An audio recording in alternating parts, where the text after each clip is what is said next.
আসসালামু আলাইকুম friends, welcome back to my channel. আজ আমি একটা এমন মাছের রেসিপি নিয়ে আপনাদের সামনে হাজির হয়েছি। তো এই মাছটা খেতে অনেকটাই সুন্দর, অনেকটা মিষ্টি মিষ্টি লাগে। অনেকেই খান এই মাছটা। মাছটির নাম হলো লাইলেন টিকা। তো লাইলেন টিকা মাছটা কে কে খান আমাকে কমেন্ট করে বলবেন। আমার তো খেতে বেশ ভালো লাগে। আমি আজ সিম্পল ভাবে রেসিপিটি বানাবো।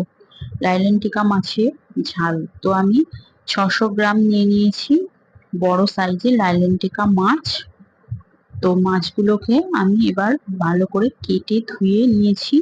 এটাকে ম্যারিনেট করে আমি 10 মিনিটের জন্য রেখে দেবো। নুন আর হলুদ দিয়ে আমি ম্যারিনেশন করে নিচ্ছি।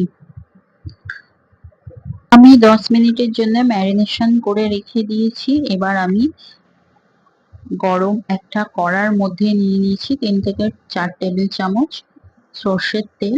তেলটাকে ভালো করে গরম করে নিয়েছি। তার মধ্যে আমি দিয়ে দিলাম 1 টেবিল চামচ নুন। নুনটা দেওয়ার কারণ হচ্ছে যাতে না কড়ার মধ্যে মাছটা সেটে যায়, তার জন্য নুনটা আমি দিয়ে দিয়েছি।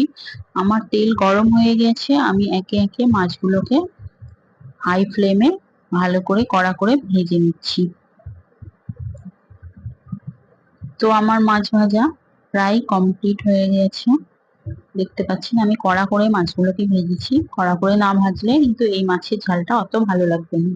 তো আমি রান্নার জন্য ওই তেলের মধ্যেই 2টো শুকনো লঙ্কা আর 1 চামচ কালো জিরে দিয়ে ফোড়ন দিলাম। তো 30 সেকেন্ড নাড়াচাড়া করার পর মিডিয়াম সাইজের একটা পেঁয়াজ কুচি দিয়ে দিয়েছি। পেঁয়াজটাকে আমি একটু লাল লাল করে ভেজে নেব। ফ্রেন্ডস, আমার চ্যানেলটাকে সাবস্ক্রাইব করতে ভুলবেন না আর পাশে বেল আইকনটা দাবিয়ে দেবেন নোটিফিকেশনের জন্য। সময় মতো নোটিফিকেশন আপনাদের সামনে পৌঁছে যাবে। তো আমি 2 টেবিল চামচ আদা রসুনের পেস্ট দিলাম। আমার কালারটা চেঞ্জ হয়ে গেছে পেঁয়াজের। তারপর আমি ওটাকে নেড়ে চিড়ে নিলাম। তারপর আমি দিয়ে দিলাম এর মধ্যে বড় সাইজের একটা পেঁয়াজ বাটা। পেঁয়াজটাকে দিয়েও আমি ভালো করে নাড়াচাড়া করে নিলাম। তারপর আমি দিয়ে দিচ্ছি টমেটো পেস্ট। একটা বড় সাইজের টমেটো দিয়ে দিচ্ছিলাম। পেস্টটাকে দিয়ে আমি এবারে ভালো করে মশলাটাকে নাড়াচাড়া করে নিচ্ছি হাই ফ্লেমে। তারপর আমি এর মধ্যে একে একে মশলা অ্যাড করব। 1 টেবিল চামচ দিলাম হলুদ গুঁড়ো, 1/2 টেবিল চামচ দিলাম লঙ্কা গুঁড়ো, আর 1 টেবিল চামচ দিলাম জিরে গুঁড়ো। সিম্পল এই 3টে মশলা দিয়েই আমি তেলাপিয়া মাছের ঝালটা করব। তো আমি ভালো করে কষিয়ে নিচ্ছি। 1 মিনিট ধরে আমি মশলাটাকে হাই ফ্লেমে ভালো করে কষিয়ে নেব, যতক্ষণ না এই সামান্য নুন দিলাম। আমি নুনটা একটু কম দিলাম কারণ আমি মাছ ভাজার সময় তেলেতে নুন দিয়েছিলাম অনেকটাই। তো আমার মশলার রসগুলো অনেকটা শুকিয়ে এসেছে। তারপর আমি দিয়ে দিলাম সামান্য পরিমাণ ধনেপাতা কুচি। মশলার মধ্যে এইভাবে ধনেপাতা দিয়ে দিলে ধনেপাতার যে ফ্লেভারটা মশলার মধ্যে চলে আসে, আরো গ্রেভি স্বাদটা বাড়িয়ে দেয়। তো এইভাবে শুকনো শুকনো ভাবে মশলাটাকে কষাতে হবে। দেখুন অনেকটাই রসটা মরে গিয়েছে।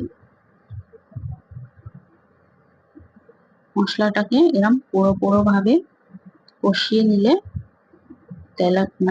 লাইলেন টিকা মাছের ঝালটা কিন্তু টেস্টটা অনেক অনেক বেশি আসবে। এবার আমি 1 কাপ পরিমাণ পানি দিয়ে দিলাম। পানি দিয়ে এবারে হাই ফ্লেমে ঝোলটাকে ফুটিয়ে নেব। 4টে চেরা কাঁচা লঙ্কা দিলাম ঝালের জন্য। ঝালটা আপনাদের স্বাদ মতন দেবেন, আমি যে যেমন ঝাল খাই। তো আমি 3 মিনিট ধরে ঢাকনা চাপা দিয়ে ঝোলটাকে ফুটিয়ে নিলাম। এবারে আমি মাছগুলোকে দিয়ে দিলাম ঝোলের মধ্যে। এবারে মাছগুলোকে ভালো করে মিক্সড করে নিলাম ঝোলের সাথে। এবার আমি 2 মিনিট ধরে ভালো করে ফুটিয়ে নেব। তারপর আমি দিয়ে দিচ্ছি এর মধ্যে আবারও ধনেপাতা। ধনেপাতাটা টেস্টের জন্য বা ফ্লেভারের জন্য দেওয়া হয়। এভাবে একবার মাছ রান্না করে দেখবেন। লাইলেন টিকা এই গরমের দিনে এক থালা ভাত আপনারা অনায়াসে খেয়ে নিতে পারবেন। এর গ্রেভির টেস্টটা খুবই দারুণ হয়, না খেলে বুঝতে পারবেন না ফ্রেন্ডস। তো আমার রান্না কমপ্লিট হয়ে গেছে, আপনারা অনায়াসে পরিবেশন করতে পারেন। দেখতে পাচ্ছেন কতটা কালারটা চেঞ্জ, লোভনীয় লাগছে।